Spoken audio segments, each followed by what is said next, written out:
Hi, everybody. So let me. So we are last time we left off in the middle of one example, right?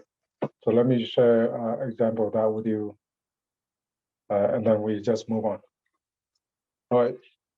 So that's the printing business example on slide 17 of our module 5. So let me share that slide. All right. So we are looking at a printing business, and last year they gather all the costs together. And then here is a cost item for us to look at, right? Customer complete remakes, printing plate revisions, things like that. So we need to go through four tasks here.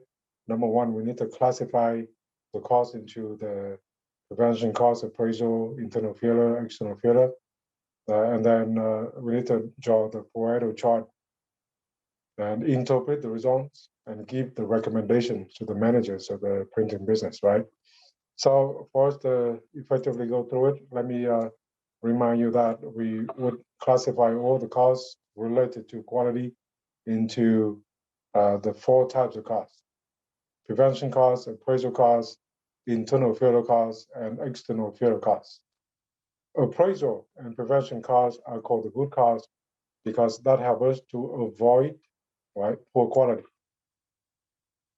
So if we spend enough money, then we can avoid a lot of problems down the road. It is costly, but then we don't have to deal with the cost later on, right? So that's a good cost, P and A. But of course, when bad things happen, we have to spend money to remedy the situation, to fix the units, so that we can maintain the quality of our products, right? So in that case, we will have internal failure costs or the external failure costs, right? But so in total, right, we have two big groups of costs: the good costs and the bad costs. And the good costs are the prevention cost and appraisal, and the bad costs are internal failure and external failure, right? Um, Prevention costs are for us to keep the non-conforming goods and services from being quoted and delivered. So it sounds like we are trying to prevent it before it is delivered to the customers. So we cut out it means that we cut out the internal failure costs, right? Um, And then appraisal cost is expense or measurement and analysis of data to detect and correct problems. So that with the appraisal, we can try to bring the internal failure cost down and also the external failure cost down, right? And the internal failure costs are the cost incurred as a result of some failure. So that is a bad cost because they should not happen. And when they happen, we have to spend money to fix it. It costs our money, right? And then external failure costs are the costs incurred after delivery of the poor quality products. So of course, it's very costly to handle the external failure costs, right? So we're gonna go back to this example and work on it. But I would like to remind everybody that last time we talked about the 110 and 100 rule, right? So if we make a mistake here in the design, at the design level or here, we can easily fix it with only $1 cost. But during the production process, if there's a problem, and if we have to fix that problem during the production process, it's going to cost $10. Right? And if we let the mistake to reach the customer, and then we take the items back to fix it, it's going to cost $100, right? So proceeding down the road is going to be more costly and more costly to fix the problem. So that's why we have to spend money early on, so that we don't have to incur the cost later on, the much more cost later on. So that's the logic behind this classification, right? So as a manager, we would think about what to do best to keep the I and the E cost down. Okay, and that's a point of this example, so that we can learn through it. So let me share with you the Excel template that I used work on this with you. So it's very similar to question 22. In that question 22, you do not need to work in Excel. Here, I would like to show you Excel work so that we learn the software along with the concept, right? Because eventually when you go out to the real jobs, you have to work with the software. There's no way for us to do it manually anymore, right? It's not productive. It's not expected by your colleagues, right? Everything has to be very organized within the software like this. All right, so let's go through the table together. The first one, customer complaint remakes. Then it's easy to see that we already printed out some products. We deliver that to the customer. They are not happy with it. They complain about it, and that we have to fix it, right? So definitely, that's an external failure cost right there. The second item here, printing plate revisions. What do you think about the printing plate revisions? Is that prevention, appraisal, internal failure, or external failure cost? Please feel free to share your thought on the printing plate revisions. What do you think it is? Okay, so C, prevention, critical, internal. So at least we have two camps here. Does any other student have any other opinion? Please feel free. So fill in also prevention, leader A, appraisal. Jaylin, internal, Solin, also internal, and then Marco, prevention. Okay, so printing plate revision means what? Let me give you the context, and then we're going to talk about what it is. In the old days, so this technology sounds a little bit kind of old, or it is a traditional. Maybe I should not say that as old. It's just a traditional printing technology. So when they print things out, they put the lead letters on the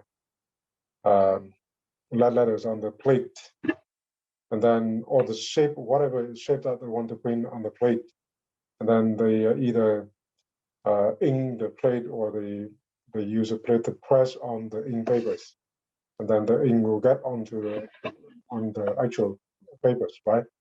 So if before we print it out, we check the plates and we see that there's a typo on the plate, we fix the typo on the plate or some error on the plate, right? And then we use a corrected plate to print, then things should be good.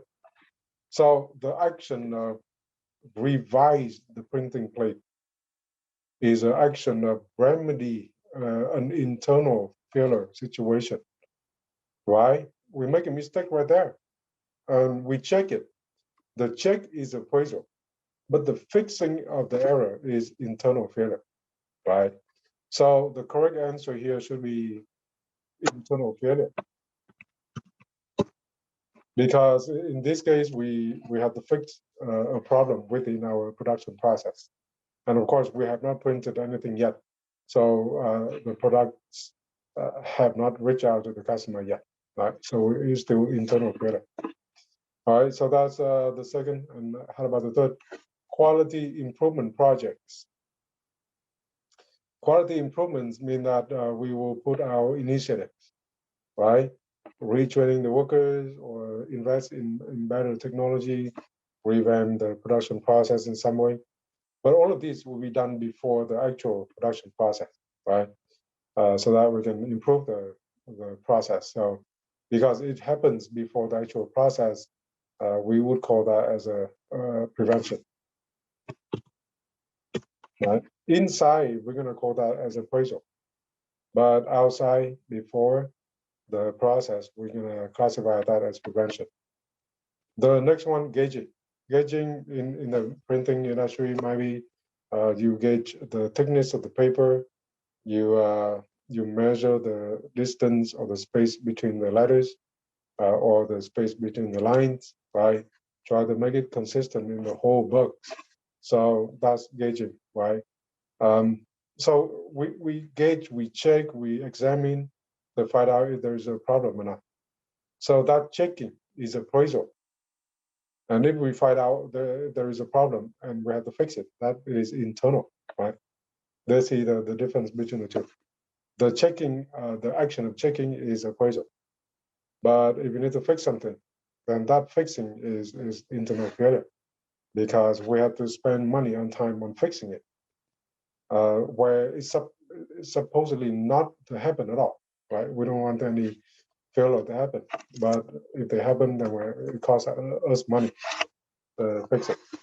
All right, so gauging should be appointed. Other waste, for example, when they cut the papers, right? The fringes and things like that, they throw it away. So we buy the papers by volume or by weight, and now we throw some of the papers away. So actually, we are throwing our money away out of the window, right? So that is called waste. So that should be the failure cost. I just joined. I thought you don't care, so I didn't tell you. Okay, so let's continue. So that's the other waste, and the next one is correction of typographical error. I would like to have your take on this. What do you think it is? Is that prevention, appraisal, internal failure, or external failure? Please feel free to share in the chat window. So see, internal failure, and also internal solid failure, a leader. Okay, so Jaylin, you also know Christopher. Good. So all of you say, and Julia. So all of you say it as an internal failure, right? And you know what? It is correct. You are correct. It is internal failure. But let me give you the story behind it so that we can make more sense of why we call it as an internal failure, right? So in the old days, I actually saw how people correct the typographical error. So the context is the following. For example, they printed out 1,000 books, right? And then before they distributed the books or they sell the or ship the books out to the customers, they find out that there's a typo in the book, one or even more than one typo, right? So it is a printed typo. The typo is already there in the book themselves. So how to fix it? Then in the old days, I see at least there are two methods that people use to correct the typo. Method number one, they will use the white pen. They white it out, right? It looks like a blank space like this. And then they use a ballpoint pen or whatever pen it is, and manually write the letters on it. I see the handwritten letters right there in the book, right? That's the first method that I normally see. The second method to correct the typo is they printed out a lot of letters, the correct letters, multiple of those correct letters. And then they cut it out just enough to have the letters, okay? And then they stick that letter on the typo letters, the incorrect letters, right? Book by book, on that page, on that line, the particular position of the typo. So they stick the correct letters on, and then that's correction of the typo. But think about it; it is very labor intensive, right? You have to do it manually. It means that you might need to hire 2 or 3 more people to do that activity. And in this particular example, right, it costs $185,000 last year. So with the current salary range, it means that they have to hire 3 more people, right? 2 or 3 more people to fix the typos alone. But of course, this is kind of sounds a little bit traditional technology. Nowadays, we do a lot of e-printing, meaning we post things online. If there's a problem, we just pull it off, fix it, and then post it again, right? So today is a mixed bag between the modern technology with the traditional technology. And it's easier to correct all of these typos with the new technology, especially with the e-news, all of that kind of online things. All right, so that's the correction of typo should be internal failure. We have to spend money. The unnecessary effort on fixing the errors. The errors should not happen at all, but they happen, and now we have to fix it. Proofreading is easy. It means that before you actually print anything, you proofread the plate, you proofread the sample print, and then find out there are typos, there are something errors, then you will fix it before you actually print out the thousands of books or the products, right? So definitely that's the gauging, the checking, the examining. So it should be appraisal. Quality planning. Any planning, right, happens before the actual production process. So they come up with a new idea on how to reduce the number of defects, things like that. So they plan it out, right? So that's quality planning, and that should be prevention, right? At first, everything is kind of confusing, right? But when we think more about it, think more about all of the nature of the cost items, and we can more easily classify them into the 4 types of costs. Press downtime, the machine breaks down, right? So we have to stop our production. We cannot ship out the products. We lose some revenue right there, right? So definitely it is an internal failure cost. But for the recent incident with Facebook, you know what? Internally, they suffer, right? Because they have to spend money and time on fixing the server system to get the backup again. But they should also lose some revenues from the customers, because the customer rely on Facebook and Instagram, other platforms to make their money, right? So the customers are not happy. You lose some revenue from them, right? So in that server incident, it is both internal failure costs and external failure costs. It costs both. Okay, so we always have to think about the specific situation to classify them correctly. Binary waste. So binary waste, think about it. This is a printing business. They use temporary binders, right? And then after they permanently buy the books, they will throw the temporary binders away. Then definitely that's a waste of money, right? If we use a better technology, reusable binders, for example, then you can use that and use that and use that. You don't have to throw it right away. So definitely this is internal failure cost, waste of money, right? Checking and inspection. So one more time, we check if there's a problem so that we can fix it. The fixing itself is internal failure cost, but the checking, right, is appraisal cost. It costs money to fix, but that's a good activity because we actively find out if there's a problem to fix them before we deliver or we actually print out the books, right? Okay, so we're done with the classification. Do you have any question for me? Is everybody good so far? Hopefully.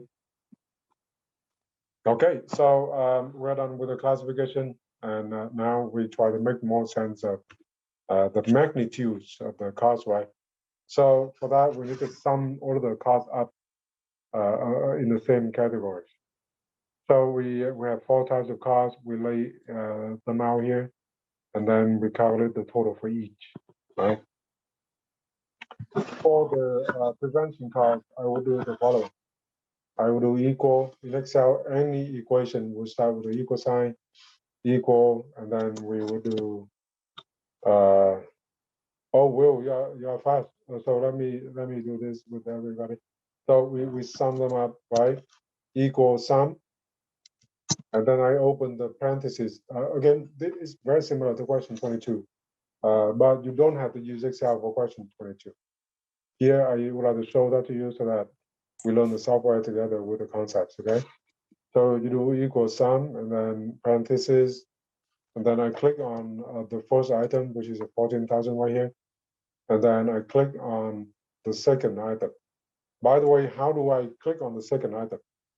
I have to keep my finger on the control key, right? Literally on the control key, that is, so that I can click on the next cell. Or you can manually enter the comma, and then you can click on the next cell, right? But if you don't want to manually put in the comma, then you would keep your finger on the control key.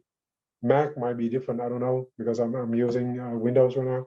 So if you click on that, then you close parentheses, then we would have yeah, so it's okay. Well, you are good. I think I understand, right? So you also get $71,000 now. All right, so that's a prevention cost.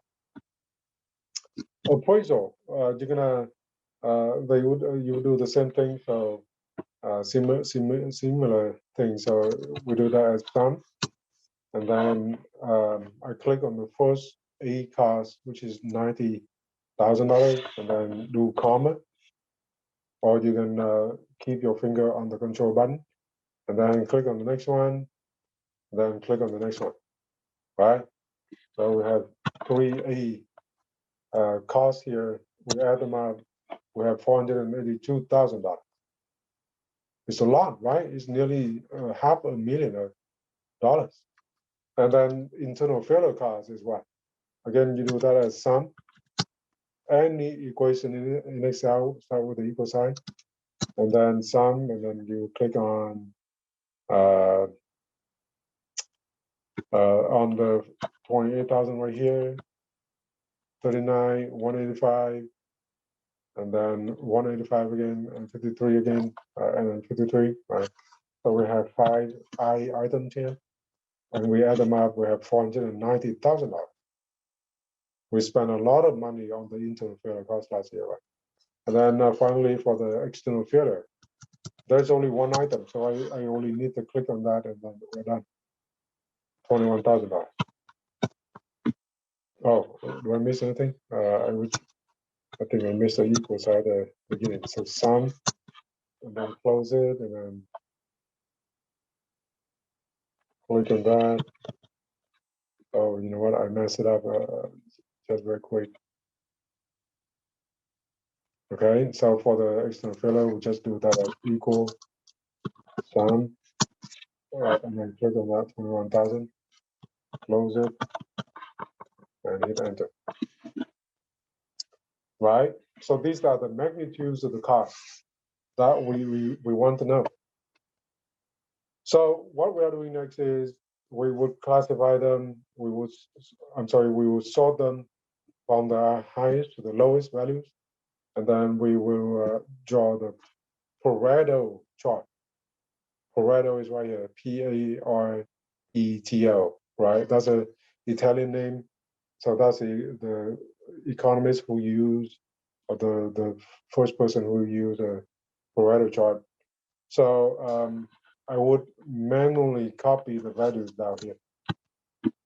I say manually copy because I don't want to copy the equation, okay?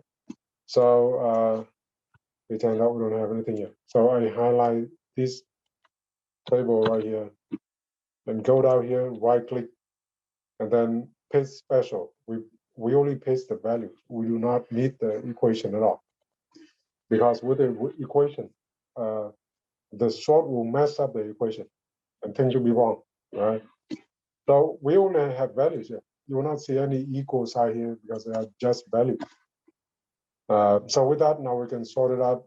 I would highlight the whole table, including the first row, right? And then we go to data, and then sort, and then we sort it from the largest to the smallest by the total, right? Because we're interested in the total. So at the end, we have this correct sort among the cost items. And to make more sense of these, we're going to draw the Pareto chart. How to draw it is very simple, right? So in Excel, you would highlight the labels together with the numbers. And then you go to insert at the top and click on the column chart options. And you would click on the first option right there, right? Then that's a Pareto chart. There's only one Pareto chart.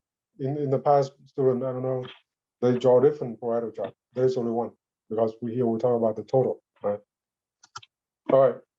So this is a Pareto chart of our analysis. We draw this out so that we know which one is a most, which one is a least, and everything in between. So we're done with the second task. Again, the first task is classification. The second task is the Pareto chart. Okay, so now we already have the Pareto chart. But then in part C, by looking at the Pareto chart, we would give some kind of description and then interpretation. Description is very easy. Description is just about telling the facts, the things that we see here, right? So it's very similar to question 22. You would say something like, last year we spent like $490,000 on internal filler, 482,000 on appraisal, 71 for prevention, and 21 on external filler, right? So that's a description. Or you can say one more thing. So in this case, we spend the most money on internal filler and appraisal filler, and we spend relatively much less money on prevention and external filler, right? So that's the description part. We just tell what it is. After the description, now we can do further interpretation.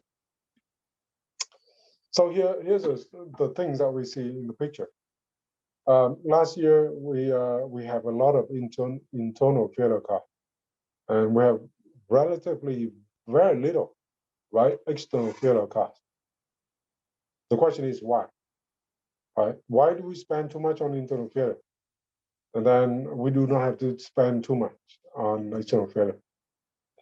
Then if we look at the picture, right, in this case, possibly we do not spend much money on prevention. We do not spend enough money on prevention, and that's why during the production process we have the failures, right? And then we have to fix the failures, and that's why it costs a lot of money for the eye here. So that's one interpretation. The next interpretation is, why do we have a low external failure cost? Because if you look at the picture, right, we spend a lot of money on appraisal. So the appraisal will help us to catch the mistakes, the errors, and things like that. And then based on the catches or the knowledge, we can fix, we can correct it before we deliver the goods to the customers, right? So that's why the external failure is so low. So that would be a good interpretation behind the numbers that we see here, right?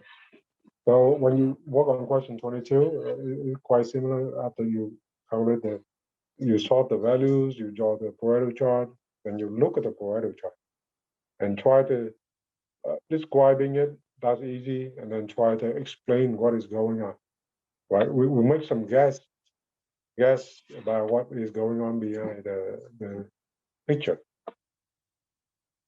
Okay, so now we are done with the interpretation, right? We find out some pattern inside the picture. We try to explain the pattern. Then in part D of the homework question, I ask you to come up with some kind of recommendations, right? If you are a consultant, you would give recommendation to the managers, right?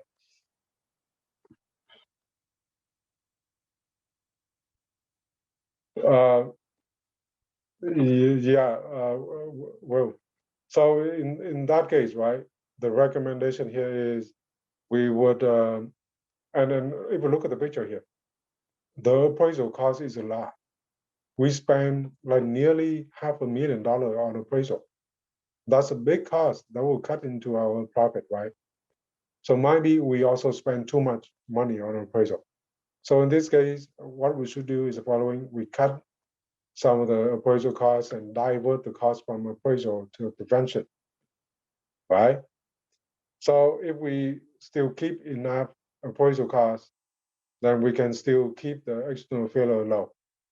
At the same time, because we now have more prevention costs or prevention expenditures, then that will help us to keep the internal failure low too, or we'll bring it down, make it shorter, right?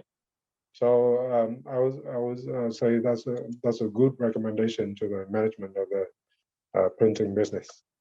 All right, so that's the recommendation. I think that it should be in line with what Will suggest. I saw something earlier, but now my Zoom froze again. Let me do something.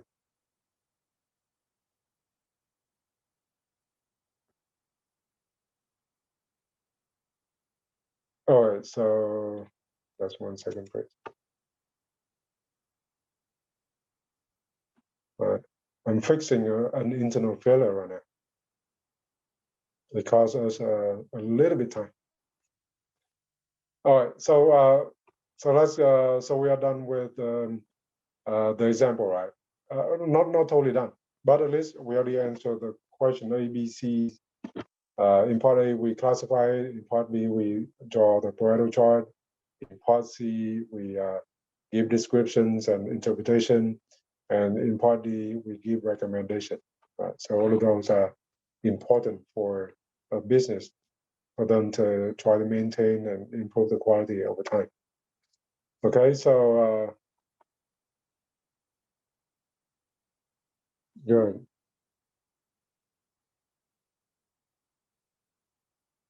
The prevention, if we spend enough money on prevention, then we can bring down the internal failure cost. And I'm trying to close this topic by giving you another diagram in the note. And I will explain it. All right, so in this case, right, let's wrap it up.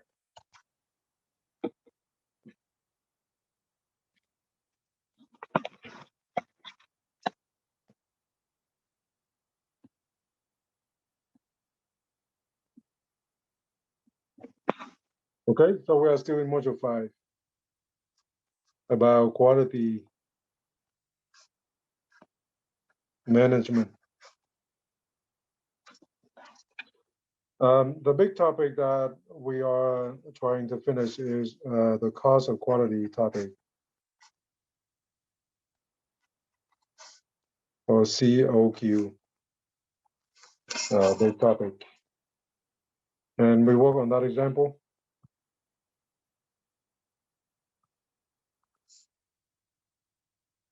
Printing business. Module 5 and slide, I think slide 17, right?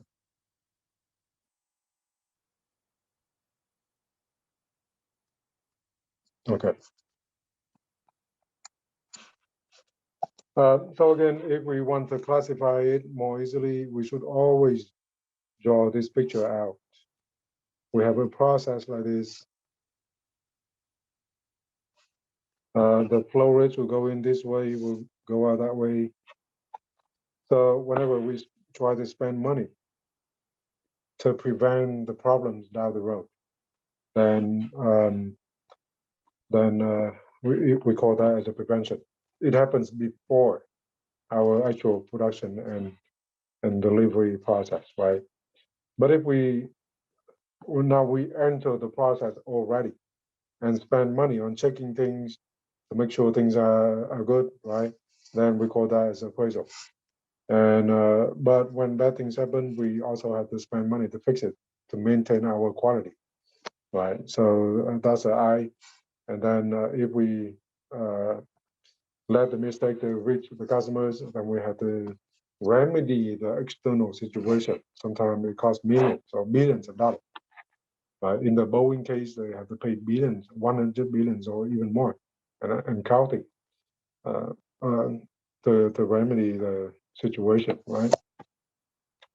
All right, so please keep this diagram in mind when you try to classify the cost items. Another diagram that I would like to draw here, and I think that I will answer well with this diagram.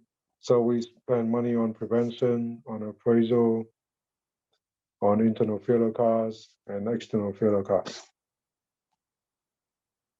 Of course, we only want to spend money on P and A. We don't want to spend money on I&E, right? I&E are the passive money that we have to spend to fix the situation, to fix the failures. The failures need not happen if we are careful enough, right? Think about it that way. So in this case, right, if we spend money on prevention, then we hope that it will help us to bring down the internal failure costs. But you know what? In the reality, when we spend enough money on prevention, we can also bring down the appraisal costs. Because if you plan it out very carefully, things are perfect, things are good during the production process. You do not have to check that much, okay? In car factories, they try to do that. They do the prevention by selecting the best suppliers. So because the best suppliers will supply good parts, the factory doesn't have to check the parts anymore. Okay, so the P actually can help us not to spend too much on the appraisal, bring down the internal failure costs, and of course, it also might help us to also bring down the external failure costs, right? So the P cost might affect all the other three. And of course, during the actual production process, when we spend money on appraisal, we try to check so that we do not have to deal with the machinery breakdown, things like that. So that will affect the internal failure costs. But of course, with the A, we can catch all of the errors. We try to catch as many errors as we can before we ship the products out to the customers. So that will help us to bring the E down, right? But I think that to be complete, we need to keep this diagram in mind. So these are the possible impacts on all of the things during our process, right? Okay, so with that, I would like to wrap up these cost of quality topics. And today we move on to another important topic. Does anybody have a question for me? Are you good so far with everything? Okay, so let me move on to the next topic with you. So today we move on to the so-called SBC. Some of you might have heard about it if your job requires that kind of work. So let me go through that with you. Today, SBC is a big topic. Today we only do the overview, and then over time during this module 5, we're gonna learn more and learn more and learn more. Right. So we move on to the next big topic. Statistical process control,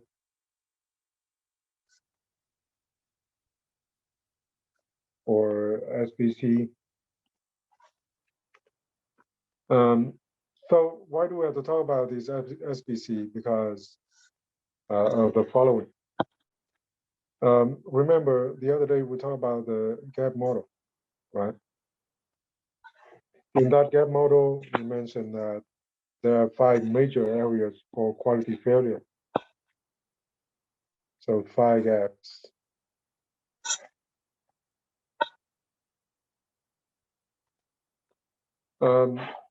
So there are 5 major areas for quality to fail. And as a manager, we try to avoid all of the failures, to avoid all the gaps, right? So in this case, as a manufacturer or as a service provider, we are focusing on. So the SBC here is for us to focus on gap number 3. Let me remind you what gap is. Gap number 3 is a mismatch, the difference or the deviation or the gap between the design specification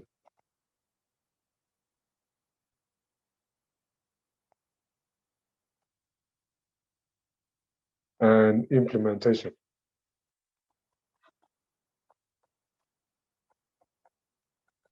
Right? No, even though we have a good design, a good product design on the papers, in the computers, it looks good.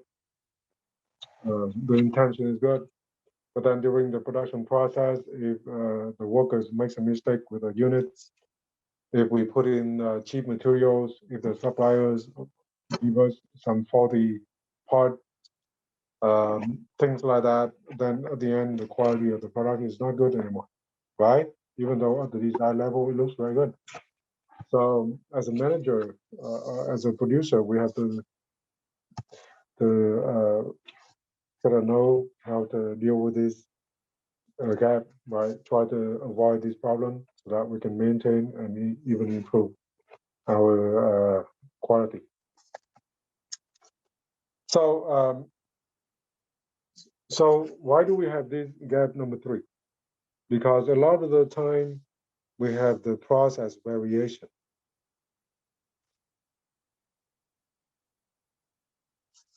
For some reason, the process deviates from the blueprints, from the design, because we put in cheap materials, because the workers did some mistake, things like that, right? So we call all of those as process variation. That will lead to gap number 3, that will lower the quality of our products. So in this case, right, in the SPC, we focus on the following fact. We emphasize the following reality, that we see variation everywhere.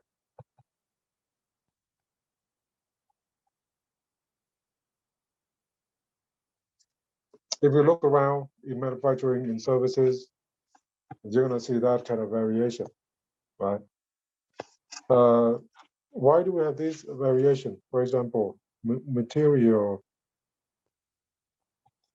inconsistency. Assume that you are producing ice cream, and we do research on the sugar content, and we think that 5% sugar content is optimal. That cater to most of the customers, right? They will love the ice cream. They will buy more ice cream from us. But then when you buy the sugar from your suppliers, right? There are differences among the batches of sugar. There's no way for them to keep the same intensity, the same effect in the sugar content, right? Their production process is varying. And that's why the sugar content in our product is also varying, right? So because of that, our products will vary. And we call that as a inconsistency in the material that cause our variation. Okay, another reasons why we might have the variation is because we might have the impact from the environment.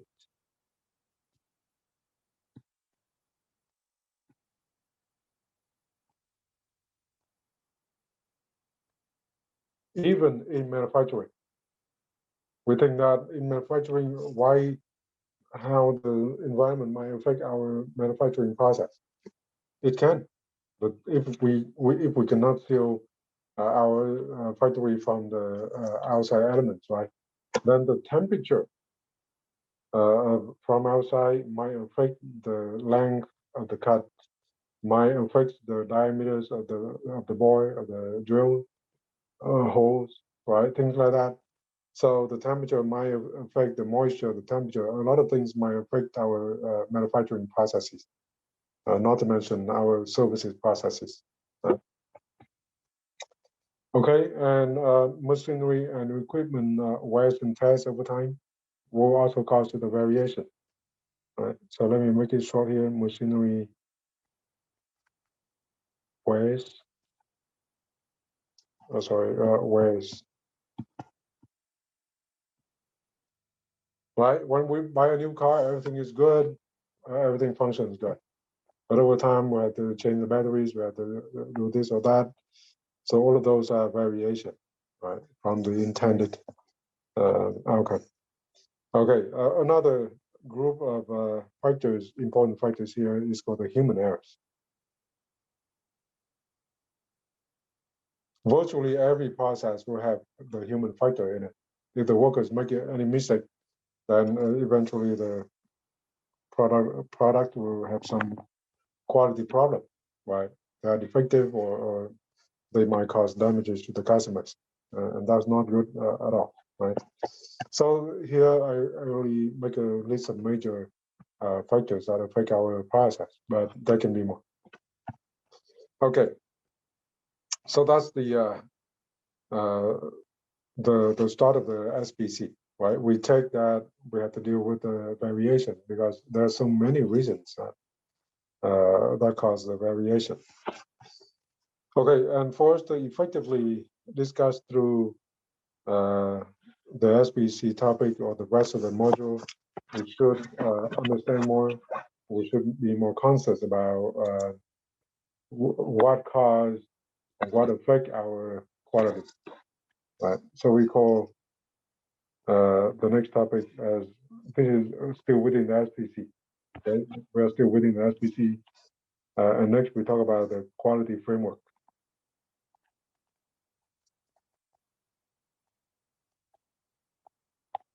This is a conceptual model for us to organize our thought about quality, to organize our calculations about quality, for the measurements, for the decision making, right?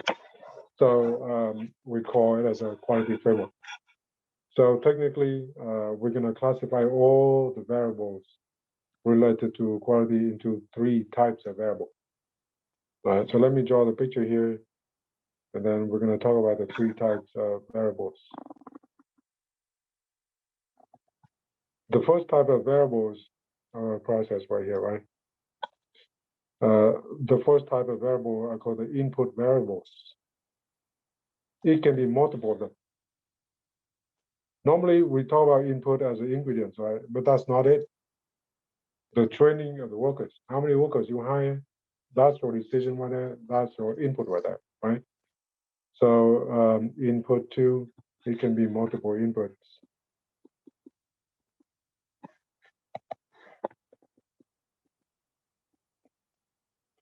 More and more. And then besides that, now we have a second group, we call it as output variables. It can be output 1, it can be output 2,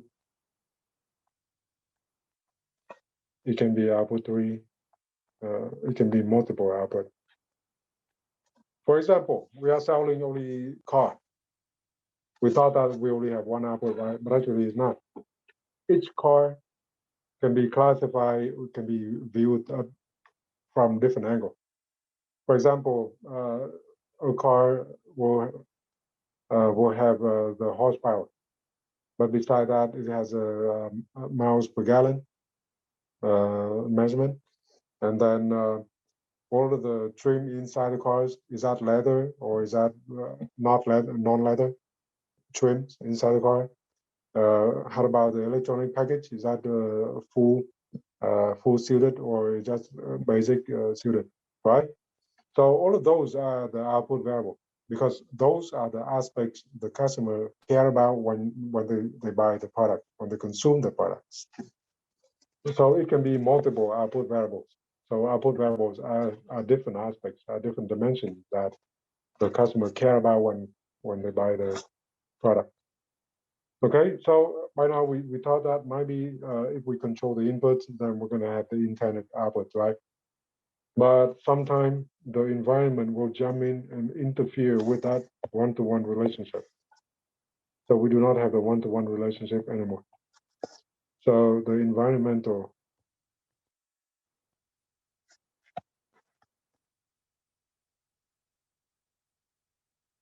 the variables might jump in. Right. So why do we have to classify this? Because we will know better on what to do, right? The first group of input variables called the input variable. For these variables, right, we can make decisions about them. We can take control of them. So it's our decision, it's our control, right? And in terms of the output, remember the goal is to meet and the ultimate goal is to meet and exceed customer expectation, right? Then as a manufacturer, as a service provider, we have to be conscious about what the customer wants or the dimension that they care about when they buy your products, right?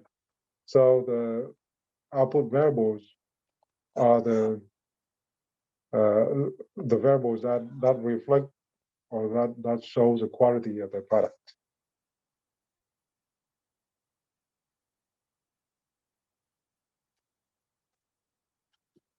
Right.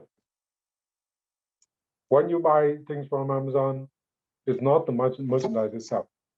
The package is the merchandise, and then the shipment service and other services, right? So if they can cut down the delivery time, then as a package, it is better. So we appreciate that more, right? So there might be multiple aspects, even if we talk about the same product. All right, and the third group of variables is called environmental.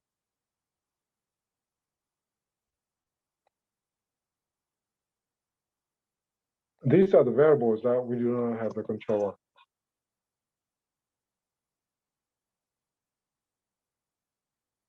Like the atmospheric temperature. There's no way for us to change it. It is a natural process. It's big. It's beyond our control.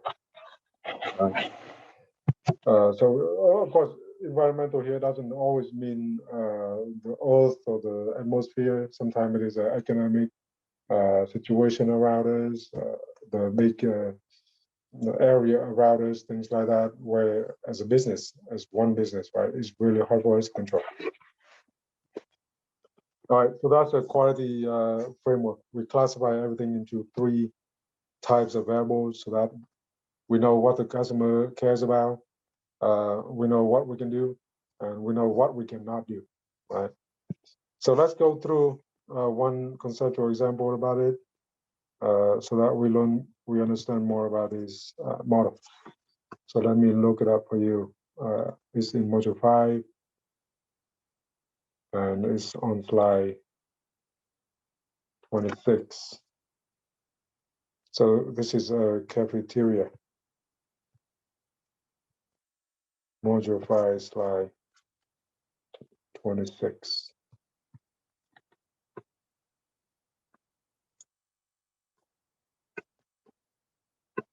Yeah, Elita. Sometimes we call that as an output, sometimes we call that as an outcome.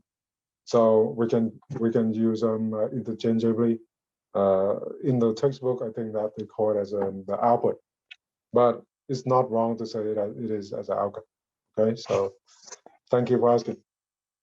That would clarify it up for many people. All right, so that's the quality framework. Now let's look at the example. Let me share the slide with you.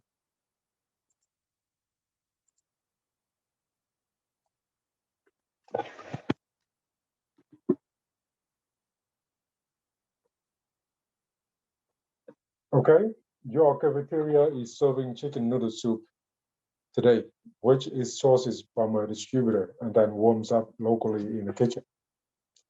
So in the spring, in the coming spring, when you go back to the campus, right, you might need to go to the cafeteria, and a lot of us might just simply think that they cook the soup over there, but it might not, right? They might source it from a kitchen nearby, from another location, from another company, because to cook the soup, they have to have all the station to prepare the ingredients before they can cook it. So maybe it's cheaper for them to hire another company to do that for them, right? So they source the distributor, they source the soup from a distributor, and then warm the soup up in the local kitchen, right? And then serve that to the student. So the soup sits in a large bowl and gets distributed into smaller bowls and handed out to the student. All right. So we need to identify the following variable. Is that input? Is that output? Or is that environmental? Right? So let's go through these one by one.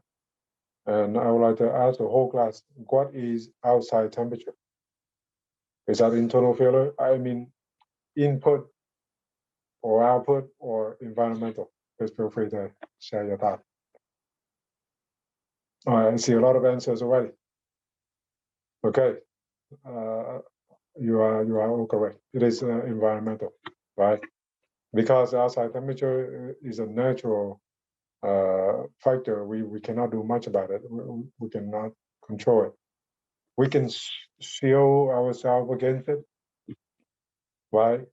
Housing or all kind of shelters are for us to shield ourselves from the elements, rather than. And of course, we cannot change the elements. I say cannot change, but sometimes we also impact the elements in some way, right? Right, like we release a lot of chemicals and gas into the atmosphere that might affect the atmosphere. But in this case, as a local kitchen, right? How could we change the outside temperature? It's beyond our control, right? How about the second duration that the soup was heated before serve? What do you think about the second?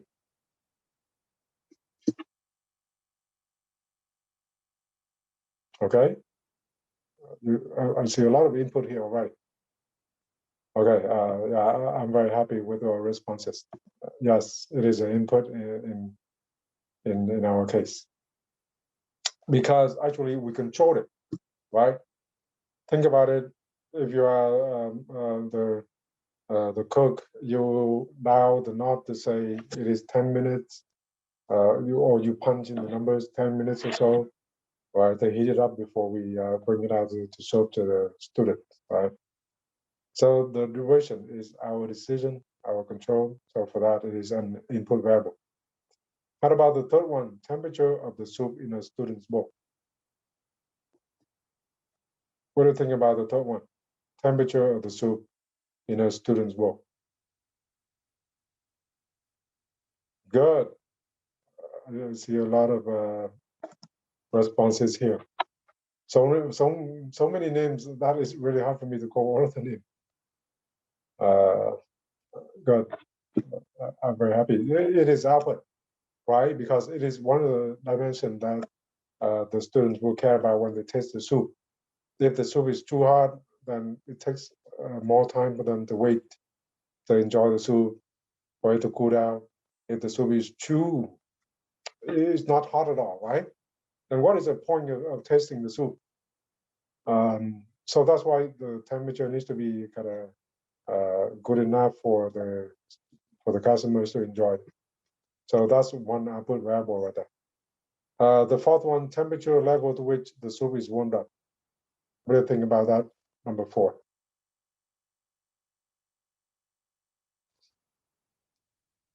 All right, so it is, I see toucans, right? Do I see toucans here? It might be toucans. I see at least one output and I see many inputs. So what do you think about that? The temperature level to which the soup is warmed up.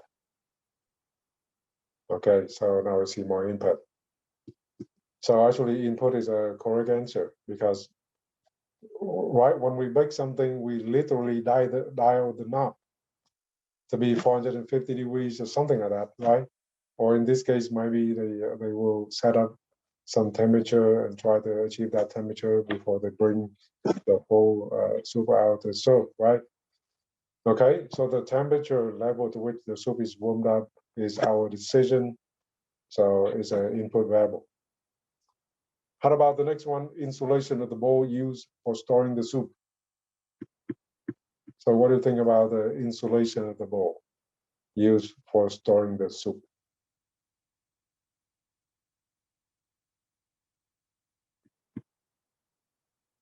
Okay, so I see multiple answers about this already. Oh, now I see 2 different answers here, right? Okay. Okay, so now at least I see 3 different answers. So insulation of the bowl used for storing the soup is what?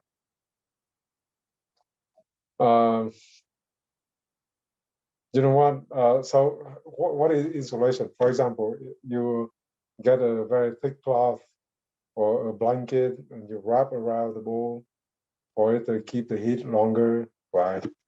So actually, it is our decision. It's our control right there. It's our input right there, right? So for that, the insulation of the bowl should be considered as an input variable. And in real life, outside of this example, we also see that too. Let me give you a very drastic way to insulate the bowl, okay? So if we have enough money, we invest in a better technology or better equipment. This time around, we buy the double wall bowl. And of course, in between the 2 walls, they suck the air out, so we have the vacuum, right? And the vacuum can prevent the heat from dissipating, right? So that double wall bowl is a very effective way to insulate the soup from the environment, right? Or I bet that some of you are here, you already have the so-called double wall tumbler, right? The tumbler that can insulate, will have the vacuum in it, and then it can insulate the tea and the coffee from the environment, so that at the end of the day, your coffee or tea is still kind of warm or even hot, right? There are some good tumblers like that. If you look hard, you're gonna find it. Somebody showed that to me at that time. I did not write it down, so I don't know what it is, but the water, the liquid stays very hot inside the tumbler near the end of the day. So it's a very good one, right? That's our decision. That's our investment. That's our control right there. So insulation of the bowl should be our input. Duration that the soup bowl is open when scooping. So I would like to ask the whole class, what is the last one? Duration that the soup bowl is open when scooping. So Theo, Christopher, Philin, now see, all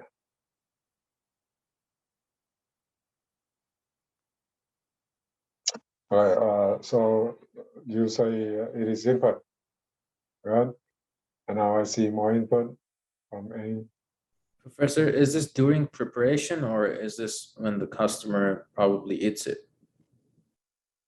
So the duration the soup bowl is open when scooping, it is how long we keep the lid open, right? Okay. Do So I answer your question, Theo? yeah. Thank you. Okay. So actually, in this case, input is the correct answer. But for that, I would like to give you some perspective for us to understand why it is the correct answer, okay? Assume that we are the server. If we are the server, one hand we hold the lid, one hand we hold the scoop, right? We scoop it very quick, and then we close the lid as fast as we can. Then definitely it is our control, it is our decision. And that's our input right there, right? But if you are the owner, you are the boss, you are not the person who do the scooping, then what? How do we control that? Then actually you can control that through training your workers, right? Or you invest in some kind of equipment or things like that. So you can indirectly control or manage or influence the process. So in that case, as a boss, as a manager, you also put your input inside the process too. So actually, the duration the soup is open when scooping is an input variable. Let me give you a very drastic solution so that we can cut down the duration that the soup bowl is open. Cut it out drastically, okay? So think about it. Instead of the bowl, now we invest our money in a pot. It's a big pot like this. At the bottom of the pot, there's a tap. So the tap needs to be big enough so that the soup and the chunk of potatoes and meat can come out easily, right? So when we open the tap, then the soup will drop down. That's it. We close it, we serve, and then open it, serve, right? So virtually, we do not open the pot at all. And in that case, our soup is not exposed to the environment that much, and the heat will be kept for a much longer time, right, inside that pot. And of course, sometimes we have a blade churning inside the pot so that the soup stay consistent, right? You know what? I make that up, okay? But in the reality, you might see that. If you look at a big kitchen, they might serve the soup that way. Or if you imagine, if you are looking at the beer bar right now, can you imagine what you see in the beer bar if it is in front of you? Do they scoop the beer and then scoop the beer onto the cups? No, right? They would put the cup under the tap like this, and then they pull the handle like this. And then that's it. And then they close the handle and then serve the beer, right? So the beer is not exposed to the environment at all because they design the process that way. That's their input, that's their control, that's their decision, right? So that's why the very last item here is our input, right? So we can control that, we can make decisions on it. So that's the quick example for us to make more sense of the concept, right? Of the quality framework. So next, I would like to talk about the two types of variation. So it's another important concept. Let me do it quick.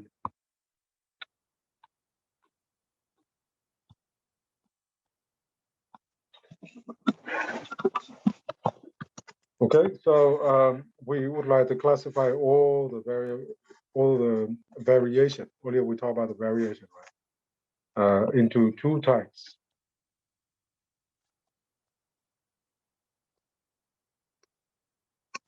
Let's talk about them, and we're going to see the logic behind why we classify them into two types.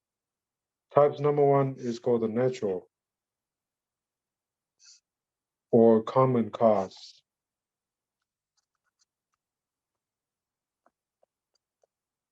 variation. Natural or common cause variation happens because of the randomness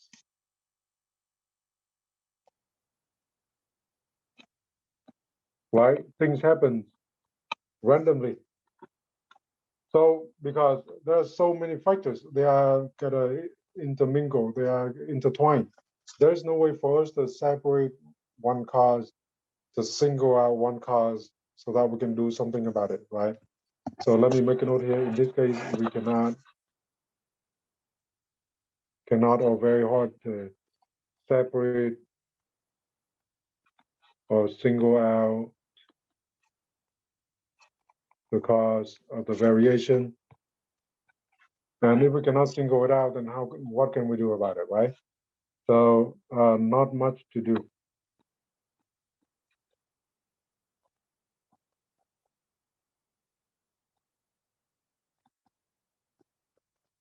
When we say not much to do, it means that sometimes we can do something about it, right? For example, if you, no matter what happens, we do not know what happened. We just buy a better machinery, better equipment, we retrain the workers, so the process should be better than before, right? And then we do not have as much variation like before. So in this case, right, we can lower it, we can mitigate, we can lower the variation, right? We can still do that. The only thing is we cannot get rid of it altogether. From time to time, the variation will happen. because it is a random process and there are so many factors behind it. There's no way for us to do it and to do anything about it. So that's the first type of variation. The second type is called the special or assignable cause.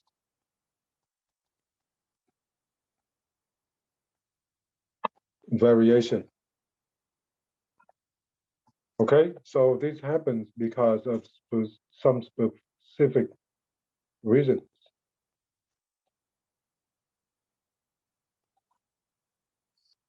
It means that in this case, right, if we try hard, we will know we can identify, so we can identify or single out the cause of the variation, right? So if we can single out the cause of the variation, then we can do something about it. In the short run, we can fix it. And in the long run, we can avoid it so that we do not have to fix it many times, right? It doesn't make sense that we know the problem and then we let it happen again and happen again.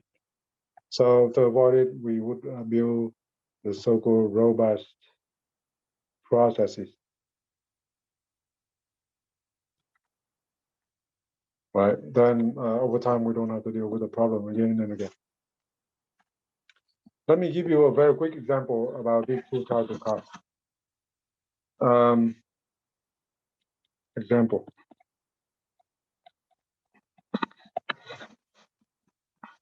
And at the end, I would add one or two more slides at the end. Okay, please check it out when you get back home.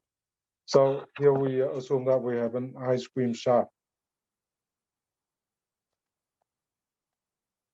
And for the outcome or for the ice cream to be good, then we would like to have a consistent texture in the ice cream. And to have a consistent texture in the ice cream, then we need to keep the ice cream at a relatively stable temperature in our freezer. So the storage temperature is our input right here. Right? If we keep the temperature stable, then the ice cream itself will keep the stable temperature and it will be consistent over time. And then we draw the temperature of the freezer during the day as the following.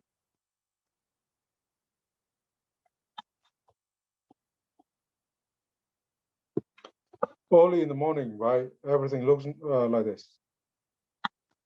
There's no way for us to get rid of the fluctuation. There will be some, but they are small and it is acceptable. But every day at 8 a.m., other businesses, other shops, other stores open up and they draw the power. So our power will be weaker than before. And for that, there's a jump in the temperature before we can go back down, right? It's very quick. So this one right here is called the natural variation. And this one right here is called the special variation, right? So for the special variation, maybe we put out a battery backup or backup generator so that we can maintain our power at 8 a.m., around 8 a.m., so that we can maintain the storage temperature, right? So I hope that will clear up the two concepts of natural variation and special variation. So I would like to end the class now, and I would like to make a very quick note that I posted nearly everything in about the midterm exam on Canvas, right? So please check it out as soon as you can. Only question 22 is due next Monday. And next Monday, I would go over question 21 with you in class, okay? And then that question 21 will be due next Tuesday. That question 21 is important because it might show up in the exam. So have a great weekend. Have a great rest of your day, and I will see you back next Monday.